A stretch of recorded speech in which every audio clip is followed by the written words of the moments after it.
Hello, I'm Axel, back with another HitFilm tutorial. Our house is progressing nicely. We still don't have any furniture or appliances. I still haven't found my lav mic, but it's getting close.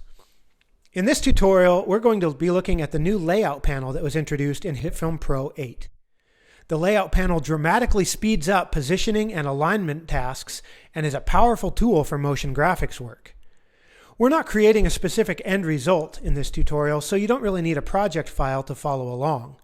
You can use whatever images or videos you prefer, or even create a few small planes in HitFilm to work with as you try out these tools for yourself. The layout panel can be opened at any time from the Workspaces menu, like any panel, but the compositing workspace includes it by default. You can lay things out in the editor timeline as well, but we will use a comp in this case. The layout panel has two sections. The top half of the panel includes transform controls for precisely positioning your selections. The bottom half has controls for aligning the selection and distributing multiple layers. At the very top are 4 buttons which let you instantly flip, flop, or rotate the selection. I have 4 logo images imported here, so if we select one of these logos, we can mirror it vertically, horizontally, or rotate it in either direction. At the top left of the layout panel is the control point selection, and to the right are the absolute values for the selected control point.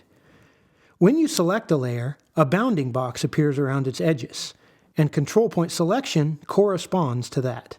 You can click any of these points to set that corner or that side of the bounding box as the anchor point from which the layer will be adjusted. By default, a layer's anchor point is in the center, and if you change its scale, it adjusts in all directions from the center. But if we click another point, say the top left corner, then the scale change occurs from that point. The anchor point stays fixed in place, and the rest of the selection transforms from it. So if we have aligned the layer to one edge already, this means we can change the scale of the layer without throwing off that alignment. When you select multiple layers, there isn't a visible bounding box on the viewer surrounding them all, but the layout controls still operate based on a bounding box that defines the overall size of the entire selection. You can change the values to place the selection in any specific position with total accuracy, or control its size in exact pixel dimensions. The normal scale control in the transform controls for the layer uses a percentage of the original size, which is sometimes useful, but if you need the selection to be exactly 560 pixels wide, then you probably don't care what percentage of the original size that might be. Here, you can just enter the size you want and be done. The width and height are linked by default, but you can unlink them if necessary.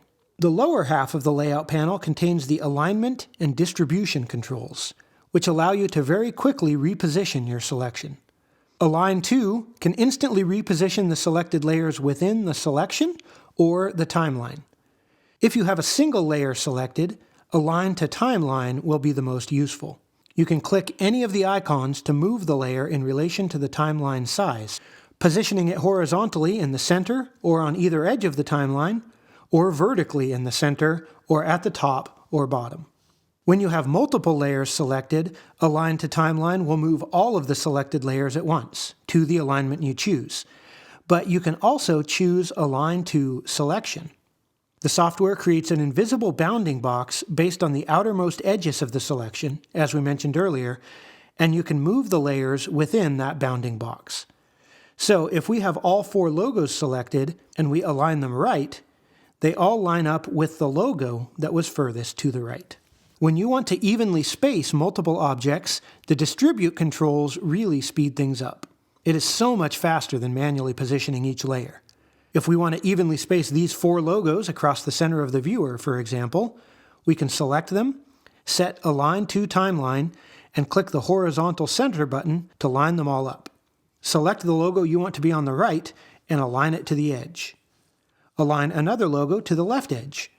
Then select all 4 and distribute horizontally to perfectly space them out across the viewer. And it works the same whether you have 3 layers selected or 50. It very quickly creates perfectly even spacing. The other 2 buttons distribute the layers based on their edges rather than their centers.